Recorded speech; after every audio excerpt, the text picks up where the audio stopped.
தலைநகர் டெல்லி விமான நிலையத்தில் புறப்பட தயாரான விமானத்தின் என்ஜினில் திடீரென தீப்பற்றியதால் பரபரப்பு ஏற்பட்டது.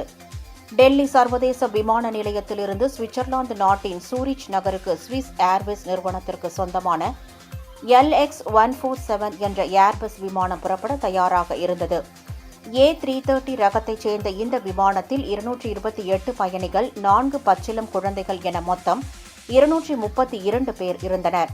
இன்று அதிகாலை 1:08 மணியளவில் ஓடுதளத்தில் விமானம் புறப்படத் தொடங்கிய போது அதன் ஒரு என்ஜினில் திடீரென தொழில்நுட்ப கோளாறு ஏற்பட்டு தீப்பிடித்தது. இதை கவனித்த விமானிகள் உடனடியாக விமானத்தை நிறுத்தினர். பின்னர் அவசரகால சரிவுகள் மூலம் பயணிகள் அனைவரும் ஓடுதளத்திலேயே பாதுகாப்பாக வெளியேற்றப்பட்டனர்.